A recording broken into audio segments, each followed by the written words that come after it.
Good evening. In the wake of the guilty verdict in the Rutgers webcam spying trial, we explore the impact of social networking today on our values and our behavior. Also, Walmart in New York. If it does open its first store here, what's gained, what's lost? And we think about food, too. First, critically, with a journalist who worked undercover to expose the American way of eating.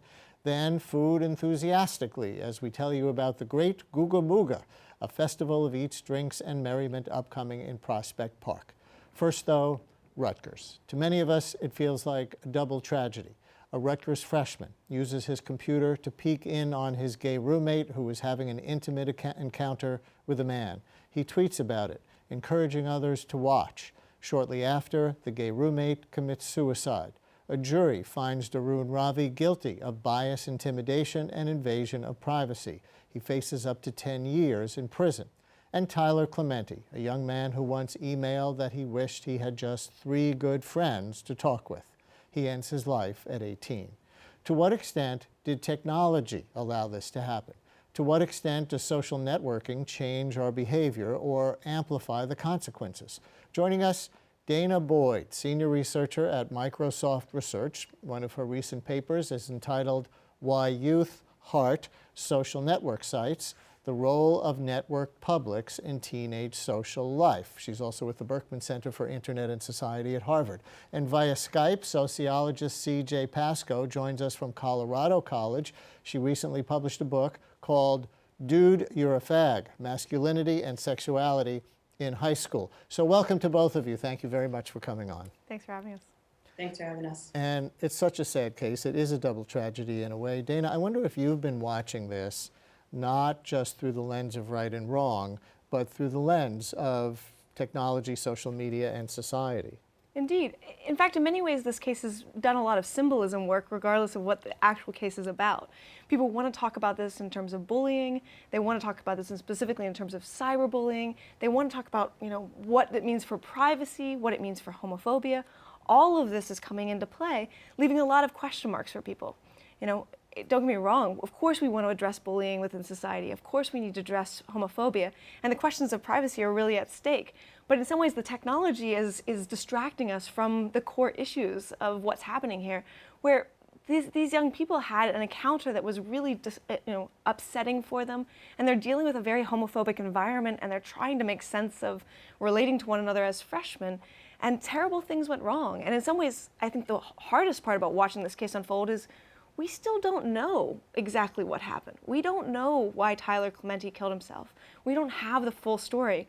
But what we know is that this young man, Darun Ravi, is being convicted of bias intimidation. And yet we also are seeing an interesting case around what it means to deal with a hate crime. So, even though he was convicted of bias intimidation, he wasn't actually convicted of intending to engage in an act that was homophobic. He wasn't even doing so that what he thought was homophobic, but rather a third component of that New Jersey statute, which says that he gave the impression that it was a homophobic act for Clementi. And again, this is where technology comes back into play, because this case is riddled with records that Clementi left behind in his conversations online with other people that were used to try to make sense of what happened here. Well, CJ, same question for you. Have you been watching this case not just through the lens of right and wrong, but through the lens of internet and society? Right. Well, it seems that I would agree with Danah that this sort of the technology angle almost draws attention away from issues that we really need to be dealing with, right? Which is, how do young people relate to one another?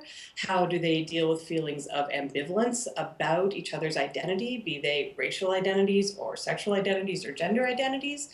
And how do we set up educational environments in which we can support these young people so that they don't need to turn to these sorts of really devastating and aggressive interactions with one another? Well, Danah, I once saw you give a talk about the difference between the way teens and their parents understand what's public and what's private on social media, like Facebook. Do you think that this was in any way a manifestation of a contemporary teenager's understanding or misunderstanding of the line between public and private? From what I understand, Darren Ravi was joking around. He was pranking his roommate in ways that we can argue are deeply problematic. But he wasn't actually putting a message up on Twitter for millions of people to read. He was putting it up for his handful of followers who were also within his college environment. And they were doing so in a way which was really uncomfortably joking around in a public environment that is, in many ways, a small public. It's a very narrow group of people. And then, of course, part of it is it blows up and it's persistent and it becomes a story and a case that no one ever could have imagined. And I think that one of the places where we really see this is when Ravi decided to try to get rid of this material, which then gets narrated as tampering with evidence. Because the thing is he wasn't meaning for it to be read by all people. And indeed, when he sent a text message to Clementi later on, was he meaning for that to be so public? No. And I think that this is where there's this interesting tension, because young people use social media just to hang out, just to joke around, just to play with their friends. And they do have a sense of audience about who they think they're speaking to. And that isn't all people across all space and all time. And yet as adults, we often say, well, it's published, so therefore it should be available to everyone. Yet that's not how young people think about their material. That's really interesting. And CJ, I wonder if you want to elaborate on that too, because certainly some of how this case has been played in the press is that, oh, whatever he did, even if he thought it was horsing around or whatever, then he tampered with evidence. He tried to destroy evidence, eliminating the tweets and things like that. So you think there's a moral difference between cases that we hear of where, let's say, Wall Street moguls try to eliminate their tweets and their emails when they know they're under investigation, and what Darun Ravi, this college freshman, thought he was doing when he when he erased his? Well, much of what Ravi is doing is what boys do in contemporary America. And this is not necessarily a good thing, right? I'm not saying that boys naturally do this, but part of the way boys become men in the United States at this point in history is that they harass one another in these joking ways, right? In these ways that they see as just kidding around, where they send messages to one another about how being gay is unacceptable and not an okay way to be. And that's what Ravi was doing. And I saw this exact same thing play out 10 years ago when I was doing research on teenage boys that got published in the book, Dude, You're a Fag. However, they didn't have these technological modes of communication that young people do now. And so in a sense, right, I do think that there is some sort of difference between what Ravi was doing with evidence and what Wall Street bankers were doing, right? Ravi got caught doing what all sorts of boys do. And in a sense, he was doing what all sorts of boys do when they respond to this, which is, I didn't do it, right? I didn't do anything bad. Because really, he's doing what all of his friends are doing.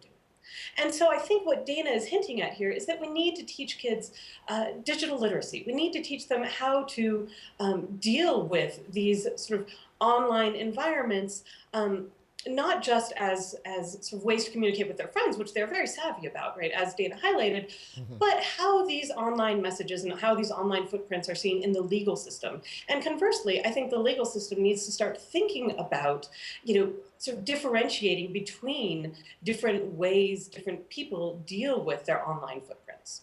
And I've heard it said, Danah, that Darun Ravi was less interested in what he was putting out there as a form of hate mongering or anything else in how it may have been perceived, as the fact that he had a sort of sexy scoop and, oh, look what I found, look what I can show you, and that he liked attention on the web. His history online showed that he liked a lot of attention on social media. Right, and he was trying to be cool. And one of the ways in which young men try to be cool is they try to show off, their status, and often that's by putting people in a place of in a vulnerable state. And I think this is where it's interesting, because it's not as though Ravi was putting out not thinking that Clementi could get access to it. In fact, Clementi did get access to it. He commented on it, and Ravi played this game again. So this conflict played out in very public, very recordable forms. If he was actually trying to hurt him, he wouldn't necessarily be doing it in a way that would be as visible to him. So this is why it's such an odd moment, because that publicity is trying to get status. And I've seen the stat that he used Twitter a lot more than a lot of his friends in high school. I have a stat here, 2,000 Twitter messages by the end of high school, which was twice that of most of his active friends. Does that shed any meaningful light on him or the case? It shows that he's actually spending a lot of time using social media and showing off. In fact, he was quite technically savvy. You know, he had a high degree of digital literacy, but not a high degree of critical thinking about his digital practices. And I think that's where, you know, compared to his friends who were not necessarily as engaged there, he was more engaged on Twitter than he was on, say, Facebook, you know, comparatively. His friends spend more time on Facebook than they did on Twitter.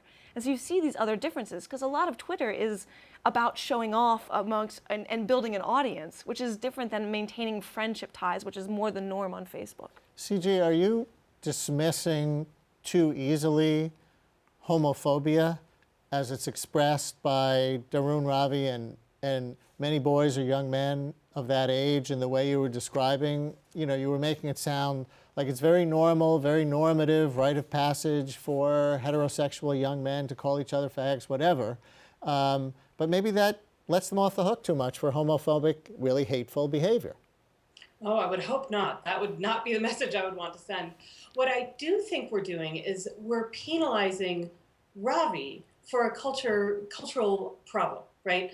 Ravi is, in essence, being served up as the scapegoat, right? When you have Governor Chris Christie, right, talking about what a problem Ravi is, right, and you have Governor Chris Christie signing or refusing to sign marriage equality legislation, what you have there is a structural problem and an individual problem, right? And so when we look at homophobia as the property of an individual, in other words, if Ravi's this bad person who goes after gay men, right, then the rest of, as the rest of the culture, we can absolve ourselves from this reproduction of structural inequality, right, in which we don't afford gay people the same rights as heterosexual people, right, by blaming Ravi and saying that homophobia resides only in these particular individuals. And absolutely, this is a problem among teenage boys. I write extensively about how contemporary definitions of masculinity are predicated on these notions of homophobia, and that until we change definitions of masculinity to include things like empathy and connectedness and emotionality, we won't move beyond these sorts of tragic cases. So for him as a scapegoat, that's an interesting way to look at it. One of the things that I heard about the case is that there was no evidence presented, I guess because there was no legal context for it, that showed that none of his friends, none of the people who he was sharing this voyeurism with, ever said anything like, oh, this is over the line, dude, cut it out, or I don't want to see this, or stop doing this, leave your roommate alone. So there was a real culture of complicity around him, and yet he's the only one who's brought up. And this is absolutely normal. Again, normal doesn't equal good or inevitable, right? But it's what sociologist Michael Kimmel calls the guy code. And silence is central to the guy code. And by guy code, what Michael Kimmel means is that the way in which men are silent when their friends engage in sexist joking, in homophobic joking, and in racist joking. And that's probably what Ravi's friends were doing, right? Engaging in this guy code and protecting their power through silence. Danah, Ravi also used something called FormSpring, which I gather tests one's ability to withstand a kind of harassment online. You want to talk about what that is? Sure. FormSpring is a very odd service because it allows you to create a page and say, anybody can ask me an anonymous question, and I can choose whether or not to answer it. Only questions that are answered actually appear on the site. But what has emerged is that people ask really mean questions, and people prove their strength and their ability to handle it by answering really mean questions. And it's a really tricky dynamic because it's a way of saying, I can take anything. It's a way of trying to show off strength. It's interesting because FormSpring is predominantly used by young women, not young men, which is what makes Ravi's participation on it interesting in a gendered element as well. And it can be anonymous. One hostile comment asked him why he, Ravi, was a faggot. He simply wrote, because it feels right. And two other questions are telling, why don't you look at me when we make love? He says, I like to look at myself. Do you love anybody besides yourself? Nope. Now, what does that mean, if anything, in the context of a Form Spring exercise? It shows that he's trying to, one, play this role of like, I am the cool guy on campus. It's performing a narcissism that is actually very much valorized in a lot of these communities, saying, look at me, I'm cool, I am all about myself, I'm all about my own attention. And the homophobic joke is also really interesting because it's him just playing back on it and being like, you're not going to catch me on that. That's not going to make me feel bad about myself. Which is also, again, interesting in light of the fact that he's narrated through the lens of homophobia. And I think CJ is totally right. This is about a culture of homophobia. And it's also interesting to think about the places where things aren't accountable. So one of the things I find really heartbreaking in reading the evidence presented in light of all of this case is that Clementi's parents were not particularly accepting of him. Why is not one of the messages of this case that parents need to be more accepting of their children, or that they will do, serious damage? Likewise, we're seeing, in the midst of following this case, we're seeing massive homophobia, presented as part of our political campaign. Why are we not seeing that be accounted? So I see this, and I see the young boys joking around about it, but they're living within this society for which homophobia is ever present. And it's even worse in some other cases. CJ, for example, Jamie Rodemeyer, maybe you're familiar with the 14-year-old from upstate New York who committed suicide in September of last year after contributing to the It Gets Better gay video series. He had read such Form Spring comments as, quote, "I wouldn't care if you died, no one would, so just do it." And sometime after that, he actually committed suicide. And I gather he's not the only example of this. Right. And I actually just got back from Buffalo and speaking to that community about homophobic bullying and Jamie's tragic case. I think one of the problems actually is reflected by the very tone of the It Gets Better campaign, right? When we have a campaign that tells young people all they have to do is hang in there, because once they get out of this local, backward, homophobic environment, life will get much better. Right? And again, I think that speaks back to these issues of cultural and structural inequality, right? We have a society that denies gay people the same rights that straight people have, right? So really, we're not telling kids the truth, right? When we say it gets better, it doesn't necessarily get better once they get out of this small community or the rural community in which they live, right? Really what we need to do is support programs like the Make It Better campaign, right? The Make It Better campaign encourages young people to change the structural conditions in which they live, to band together with each other, to change the nature of homophobic bullying in schools, to change laws that protect LGBT kids and gender variant kids in schools. And I think that by encouraging young people to work together to change their conditions, as well as adults to change together, to work together to change their conditions, we can sort of move beyond this sort of passive, wait it out and you'll get away from these bullies message that we're giving now. CJ, thank you very much. And Danah, you'll get the last word on really the same point. How do we prevent things like this in the future? How do we address this either at a policy level or at an educational level so they don't have to wind up in the criminal justice system as much in the future? And I think from my point of view, it's really about social emotional learning. It's about providing the skills for young people to develop a sensitivity, a feeling of empathy towards those around them, to understand the effects of these things. And I don't think it's just a matter of young people. I think that as adults, we need to have that conversation as well. And finally, I think that we have to look, especially as adults, and think about the society that we're creating. What are we promoting and accepting in our media, in our politicians, in our public narratives? How do we fight to make it so that these questions of empathy are pervasive, not just something we expect of our young people, but something we expect of ourselves? Thank you very much. An important conversation in these days after the Ravi verdict. The sentencing takes place in May. Coming up next, a reporter goes undercover to discover the American way of eating.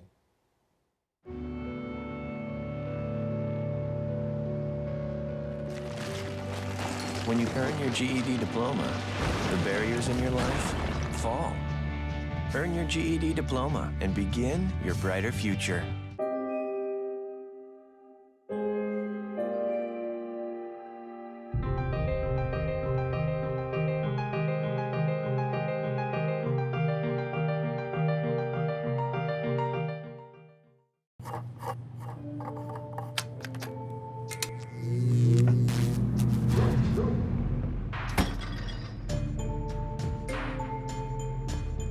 Traditional light bulbs actually generate 9 times more heat than light.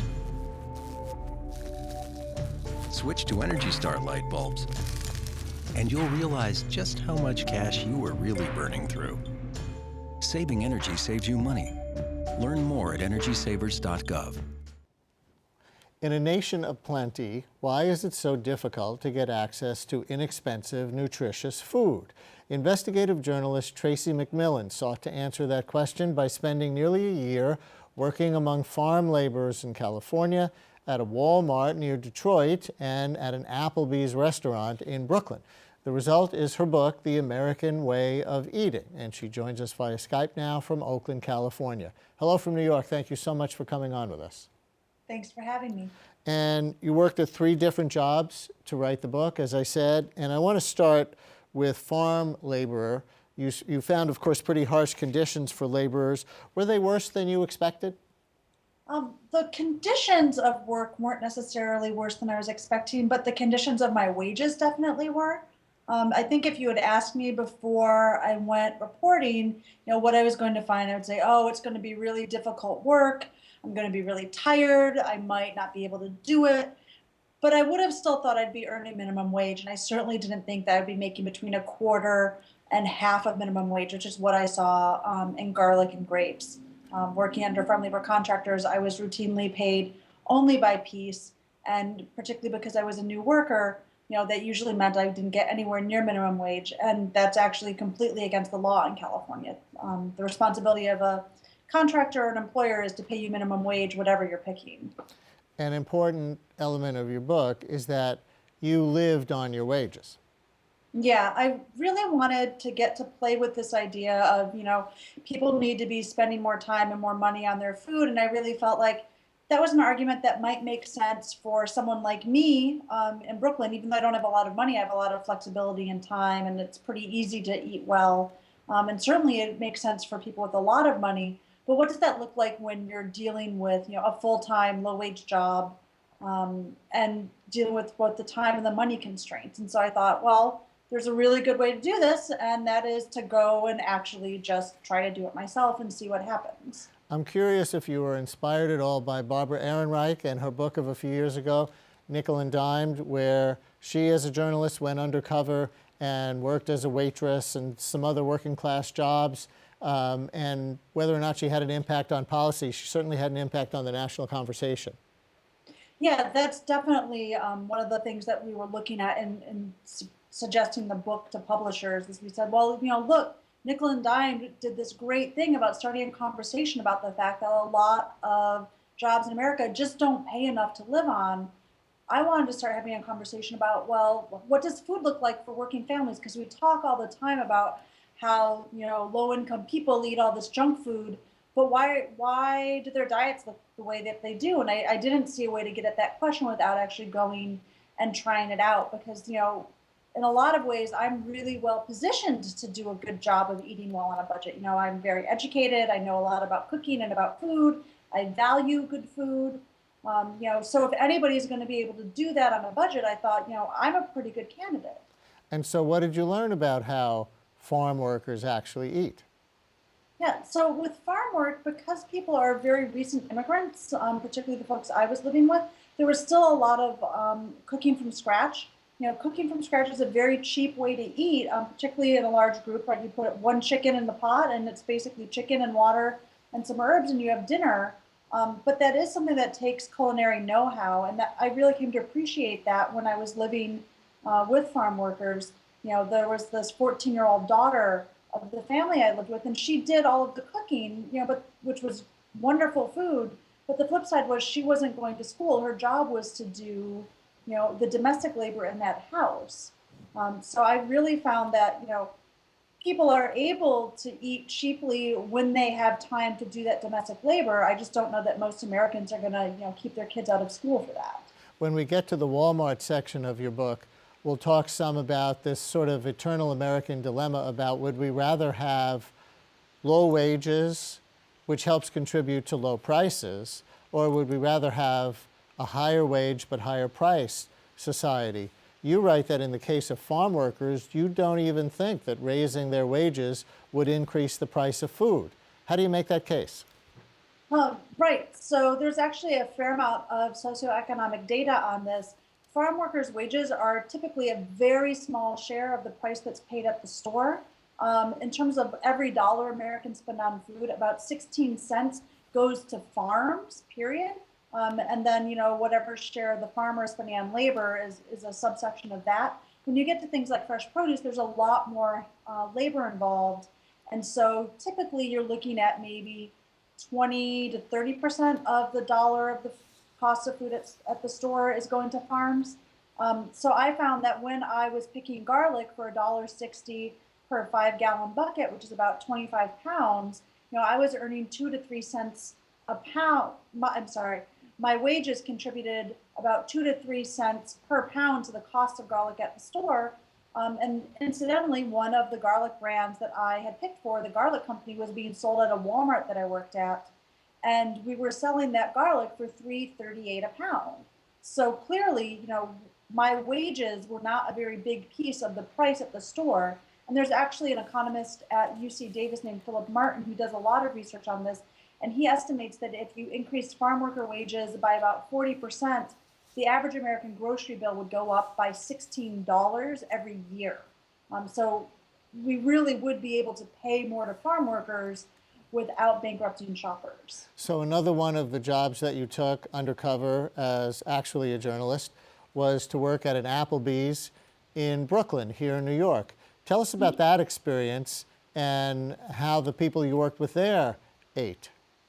Sure. So the Applebee's I worked at in New York City, I really enjoyed kitchen work. It's hard and hot and fast, very no nonsense, and that's something that I really found that I enjoyed. But it doesn't have a lot to do with actually cooking. Most of the food that's coming in, the sauces, the soups, a lot of the salad mixes, that's all prepared off-site and then just shipped in.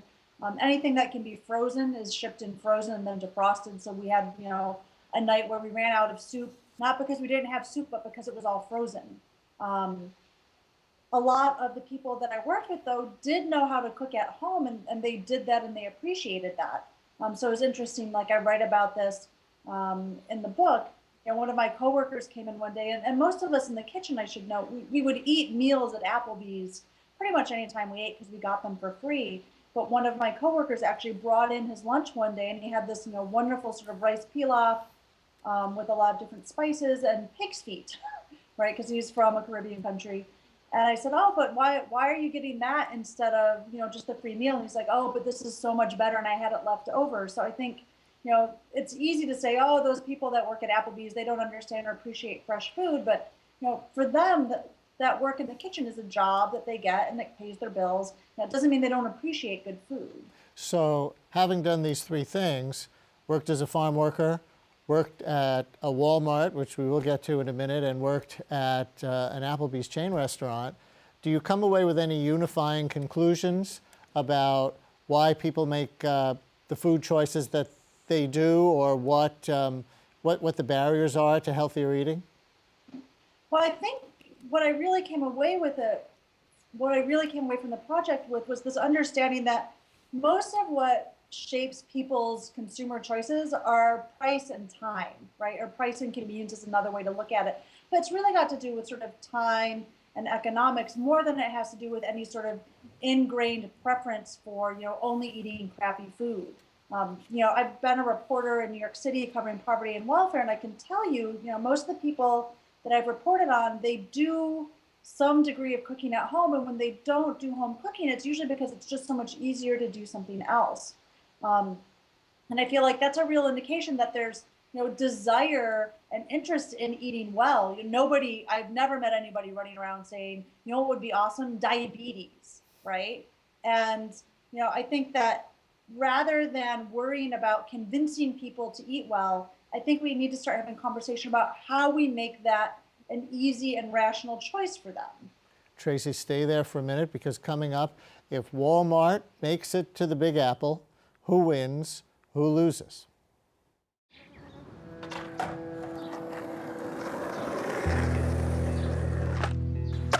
Well, I first started skating with my friend.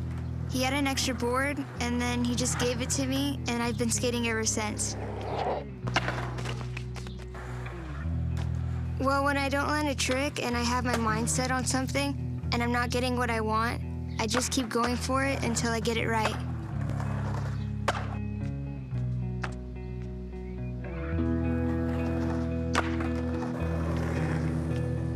My mom, she didn't go to college, so she wants me to experience that whole thing, and so I could end up getting like a good job.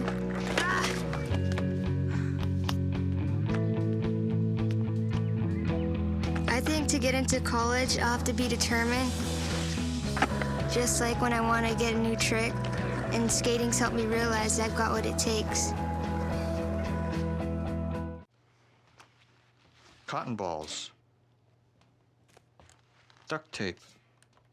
Spoon. Needle.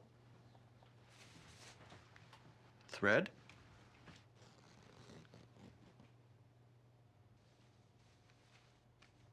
Scalpel. The smallest moments can have the biggest impact on a child's life. Take time to be a dad today. We've been talking with Tracie McMillan, who got an insider's perspective on how Walmart functions, at least at the store where she worked outside Detroit. But there's no Walmart here in the 5 boroughs. However, that may change soon. The world's biggest retail chain and grocery store has been lobbying furiously for years to win the favor of New Yorkers and our leaders.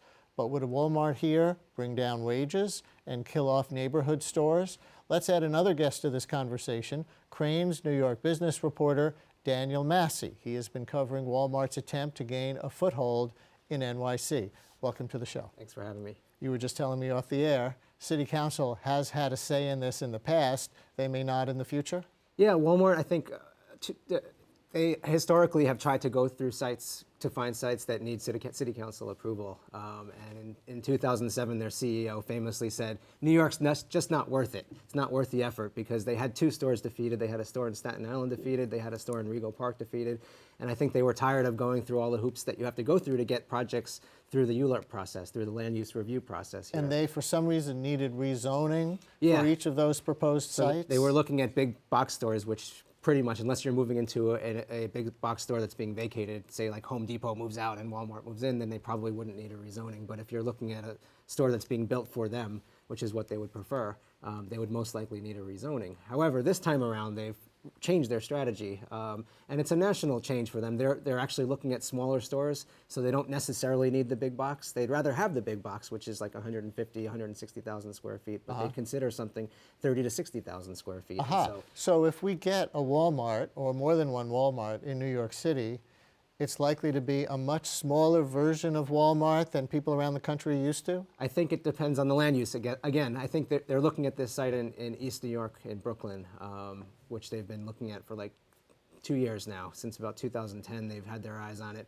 And they're having trouble. It's the contract. I mean, it's a site that needs state approval, and this Related has already put it through ULURP, and it's already zoned for big box, and the contract's just not finished yet. And I think as soon as that contract is finished, they'll go in there and they'll open their big box there, and then they would open other smaller stores in other places across the city. Is it unusual for big cities not to have a Walmart? It's becoming more unusual. I think they were traditionally a suburban store, even a rural store, but in recent years they've become more and more prominent in places like Chicago, Los Angeles, Philadelphia. They just announced 4 stores in Washington, D.C. They have a huge campaign. They're going to open 20-plus stores in Chicago over the next 10 years. So Tracie McMillan, again, to reset for viewers just joining us, you're a journalist, you are from New York, and you went undercover working at 3 kinds of jobs to learn about food from the production and consumption end. You worked as a farm worker, you worked at an Applebee's restaurant in Brooklyn, and you worked at a Walmart outside Detroit. I wonder how your experience working at Walmart colors whatever opinion you now have about the idea of Walmart opening here in the city. Right. Well, I mean, I think the main thing I really noticed was just that I didn't get very much training about how to properly care for produce. And certainly I realized I don't know a whole lot about caring for, an entire crate of cantaloupes and 300 other pieces of produce that are, essentially dying in front of me the whole time, right? And so that's a very highly skilled job. And I found that the training I got didn't really lead to very good quality produce there. And certainly the manager under whom I worked, and I write about this in The American Way of Eating, it's just, he wasn't trained. He was a 20-year-old kid that had been working in electronics and had no idea how to manage a produce section. And so, I would spend my days doing things like throwing out 200 pounds of asparagus that had molded over in the cooler because they hadn't been properly cared for or rotated out. And so I found that, in terms of food supply, I really came to question whether or not Walmart is as efficient as it has a reputation for. And then, as far as, my work experience as a worker, it was basically just any other crappy job. I was making about $8 an hour. The one thing that I really took umbrage with was just that they would track whether or not I was about to reach overtime hours, even if they had scheduled me for them. And if I got near overtime, they would say, hey, Tracie, why don't you take, a 3-hour lunch today? And I actually had an experience where I got told not to come in the next day because I was going to get a couple hours of overtime, and they'd just rather I didn't come in for that. So Tracie, some people would argue that a reason to bring Walmart to a place like East New York is that East New York is largely what they call a food desert. That is, it's hard to get fresh produce there and other fresh foods, and that Walmart does actually sell these things. Do you buy that argument at all? Well, Walmart does sell those things, but their prices aren't usually as low as they lead everyone to believe. And particularly when Walmart's in a community where it doesn't face a lot of competition, its prices are usually within about 5% of other stores' prices. If you're looking at a sort of lively food marketing area where Walmart's got to establish market share, its prices are usually significantly lower, more like 10 to 15% lower than its competitors. So it's important to keep in mind, Walmart, it's great that they're going to bring food into neighborhoods. There's really no guarantee its prices are going to be lower. And I personally saw that in Detroit. I did a sort of price comparison between my local grocery store in the neighborhood I lived in and the Walmart I worked at. Processed food was cheaper at Walmart, but fruits and vegetables were actually cheaper to buy from the local store in Detroit, as well as meat. So produce was 7% cheaper, meat was 17% cheaper. And it was really buying processed food, junk food, that saved me money if I wanted to go to Walmart. So Danny, do you see these as issues in play in East New York? Are people attracted to having a Walmart in the neighborhood for the sake of fresh produce and at the same time arguing against it for the reasons that Tracie was just stating? Yeah, I think that Walmart has smartly focused on food. They had this big event in Washington with Michelle Obama last year where she stood in front of this, this backdrop of bright red peppers and green cucumbers, and it was just, it was this brilliant event, and it was probably, I can't remember, a first lady making an endorsement of this kind of a private company, but basically saying that Walmart is going to essentially solve obesity in America and, help our children become healthier and help people who can't afford to buy food do so. And I think that's really become a cornerstone of Walmart's effort to enter New York now. If you look at the glossy mailers they've sent out, it's all focused on fresh food. It's all focused on this food desert issue. And if you look at the neighborhoods that they're trying to enter, it's all poorer neighborhoods that lack fresh fruit and vegetable options. So who's opposed at this point in New York, and why, and who's actually fighting Walmart the hardest? The council is opposed pretty much unanimously, but not entirely. There are a few people on the council who are not opposed, but as a body, the council is opposed, including the person who really matters on the council, Christine Quinn. And why are they opposed? They're opposed because the unions remain opposed to Walmart. And you look at who's the big driver of this in the city. It's still the labor unions. You can talk about fresh food, but Walmart's real hang-up in terms of getting overwhelming support here in the city is the labor issue. Unions are worried that Walmart coming in would erode the market share of unionized supermarkets like Pathmark. And they're worried that if Walmart comes in, those Gristedes also is another one that's unionized, that it'll cut into their market share and unionized workers will lose their jobs. Tracie, you have an almost unbelievable stat in your book that most New Yorkers will certainly find shocking, that 20% of Americans now buy their produce at Walmart. Do you think that's a well-documented number? And how would that go up even more if Walmart is in New York? Right, so that number actually comes from Walmart's annual report. So sort of looking, or maybe it was a marketing report that Walmart had done to sort of codify what its market share was. In terms of groceries overall, Walmart sells more like 22 to 25% of the food in the US. So I think, that's fairly accurate. Something that's important to understand is that the way that Walmart and any supermarket actually creates power is through its distribution mechanism, right? So at this point, Walmart's really controlling the move of food from, the farm to the plate. Like everything in between there is pretty much up to Walmart, which is how all of the big supermarket chains compete at this point. And so the more food that moves through that, the less flexibility there is and the less room there is for smaller grocers to compete, because, obviously a small neighborhood grocer has to rely on things like wholesale markets, and they're just not going to be able to have the same kinds of efficiencies, that a behemoth like Walmart does when it comes to distribution. But again, that would seem to argue that Walmart would be competitive in terms of price, would help people save money on produce because of their buying power.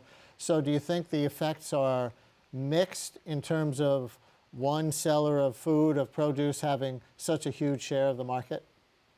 Right. Well, I think that if one seller of food has a huge share in the market, you're going to start seeing prices actually go up because they don't need to compete as much. And you see this when you're comparing Walmart with other stores, depending on market concentration. There was actually a study done in Wisconsin looking at what happened to food prices in the community over time once Walmart came in. And they actually showed no real effect on sort of food prices across the board once Walmart entered a community. But what did change the prices in the community was whether or not competition decreased and concentration went up, right? So if there were fewer stores competing, then they saw prices going up. And I think that's really the thing you have to keep an eye on when you're talking about keeping food affordable. Danny, has Cranes looked at this question? Certainly it's, common economic theory that if there's a monopoly, then there is not downward pressure on price. I think one of the big concerns, and you saw Chris Quinn get involved in it a little bit, is what happens to the Hunts Point produce market, and it's the economics question. So you have a supermarket like Gristedes, which buys $50 million worth of produce a year at Hunts Point. If Walmart were to come into town, a place like Gristedes could potentially be knocked out of business. Even like one or two Walmart stores in the city would put a lot of pressure on a store like Gristedes. Does Katsimatidis, the owner of the Gristedes chain, who just was helping Romney raise money here in New York, does he have a position on Walmart? He is probably one of the biggest Walmart opponents in the city. He is actually, he's got a PR firm out on the island that's running a whole little counteroffensive against them. Which would go against his free market politics in theory. It would, but when it impacts him, it's not as exciting. So do you expect this to be an issue in the forthcoming mayoral race for next year? It depends. I think it depends. You look at the candidates right now, the likely Democratic candidates are all anti-Walmart. And so if they kind of stick to their guns and remain anti-Walmart, it's not going to be a very exciting issue to bring up at debates. However, I think that if Walmart ends up trying to open a store, at the height of this mayoral campaign, I then see it becoming a big issue, because it's going to, you're going to have protests outside there. It's going to be a big place for them to do photo ops and to see who could shout the loudest against Walmart. Walmart's going to come, and they don't need the council's approval anymore. They don't need the union's approval. They'd rather have everything. But, it doesn't mean that the unions are going to take it lying down. So I think as soon as Walmart opens its first store, you're going to see protests. You're going to see big organizing campaigns. And I think that everybody's going to have to take a stance. And I think that the candidates all will have to take a stance. Danny Massey from Cranes. Thank you. Tracie McMillan, The American Way of Eating. Thank you so much. Thanks for having me. Chefs, the next rock stars, perform in Prospect Park, coming up. My name is Fernanda. I'm the wife of a teacher. Budget cuts affected my husband's salary, so I'm picking up some part-time work. We're doing everything we can to make sure our kids eat today. Tomorrow, I just don't know. Fernanda, how'd I do? Well, I usually fold the underwear first. I meant the acting, but good to know. Play a role in ending hunger. Visit feedingamerica.org/hunger and find your local food bank. I look up to a lot of the older heads, the innovators, the heads of the art movements of the past. They kept it really edgy, and like a lot of the Latin American muralists and Latin American artists, and their styles were very unique and new to their time. Somewhat controversial, but that's who I look up to mainly. Personally, I'm very excited about going to college. It's something new and it's something different than what I'm used to. I'm definitely going to be a little out of my element, but that's what makes it so exciting is that, you know, it's something fresh. Well, there's so many opportunities that I think I could miss out on if I didn't go, you know? Getting into college takes planning and vision. You know, it's just like when I take a brick wall and turn it into a canvas for my art. Paintings help me realize that I've got what it takes. Spring sprung early this year. Daffodils think it's April, but we still have to wait a couple of months for GoogaMooga. What's that? Well, our next guest will tell us. He is looking to bring a different flavor to this year's spring concert menu. On May 19th, Jonathan Mayers, co-founder of Superfly Productions, is hoping to turn Brooklyn's Prospect Park into a Woodstock for foodies with the Great GoogaMooga Festival. You may have already heard of Superfly. They are behind the popular Bonnaroo Music and Arts Festival held each year in Tennessee. Welcome to the show. Hey, Brian. Thanks for having me. GoogaMooga. So the obvious first question is, where did the name come from? A name. So we wanted a distinct name that was fun and whimsical. And back to when we created Bonnaroo, that came from an old record, a Dr. John record. We were based in New Orleans, and it stuck. And so in a similar fashion, we wanted something that people could remember. And so Great GoogaMooga was an old DJ term that meant good stuff, holy cow, kind of like Great Balls of Fire. And when I first read the title or the name of the festival, I thought, oh, this is going to be something to do with Google.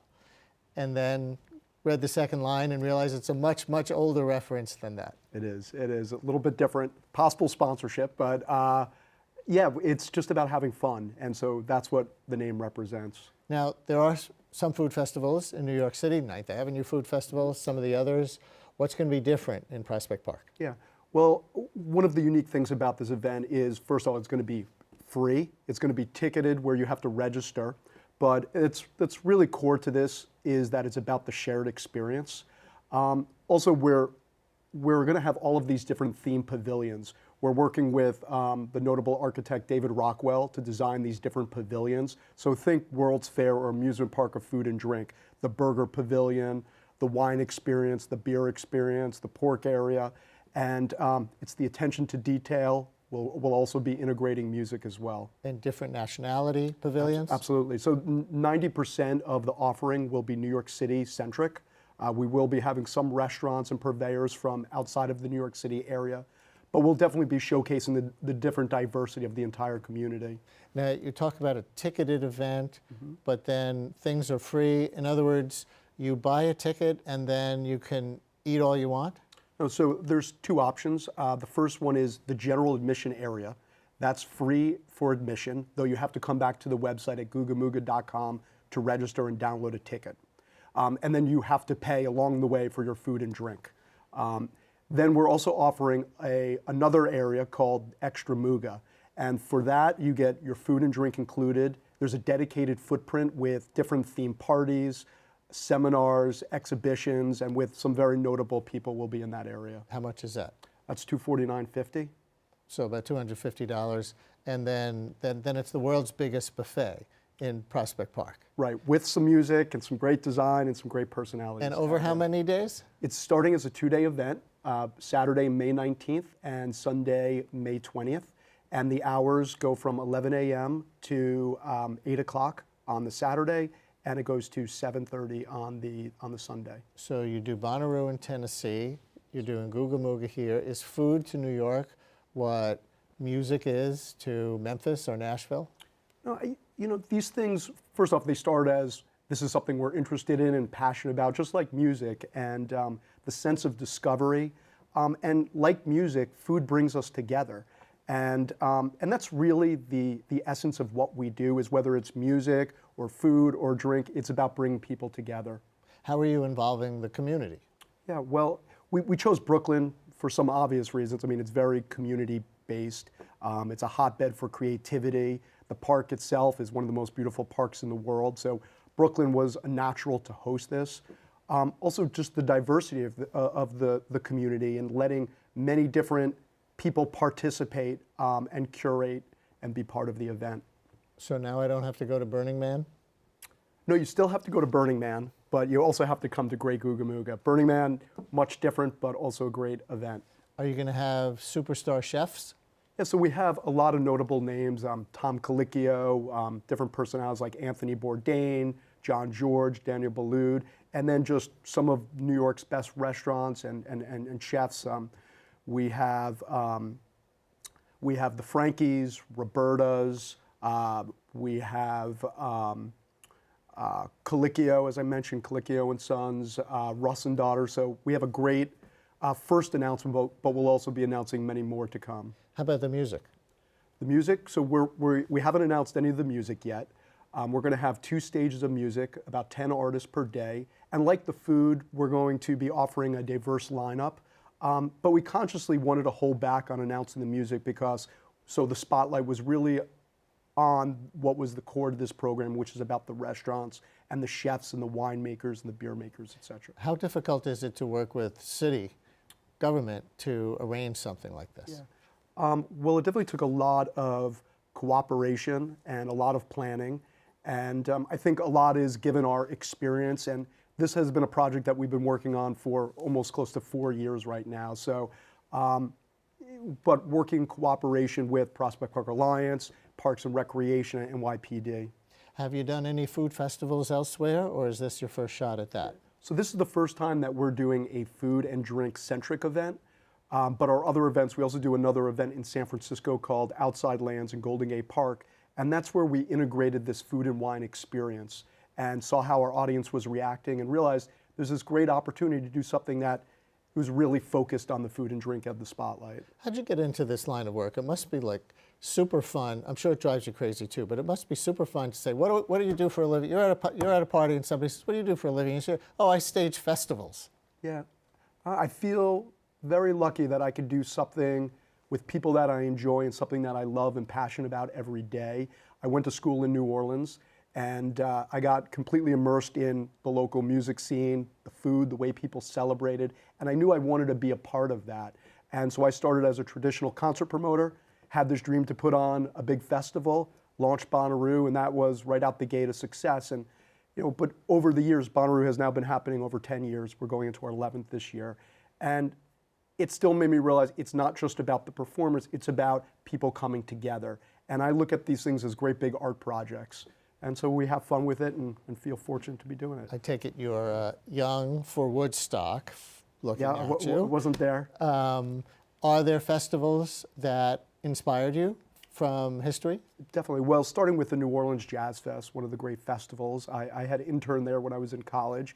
But that festival, it was truly about the community, and you saw faces from all different community members. It was about coming together. The food was amazing, and it was about discovery. And so I was very inspired by that, inspired by some of the great European festivals like Glastonbury, Burning Man as well. So we're trying to do our interpretation. Where you come out, and we keep talking about Burning Man, but you come out not just with stuff that you've done, but with the shared experience, a real sense of community. That's right. Maybe that one uniquely among the various festivals, but that's an aspect of it for you? Yeah, absolutely. This, we are a for-profit business, but we first and foremost do things that we love and that we care about and are interested. And what's been so fun for me is I've come more from the music space, is getting to meet so many new people and kind of bring it together and have a little bit of a different perspective on things. The previous segment that we did was all about the commercialization and the politics of food. Is that completely irrelevant to your food festival? No, I think it's very relevant. I think that people can learn through having fun.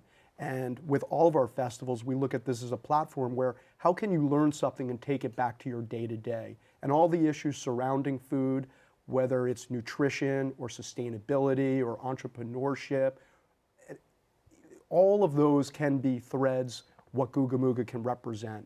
So give us the basics again before you go. May 19th and 20th in Prospect Park. That's right. It's a 2-day event on Saturday and Sunday.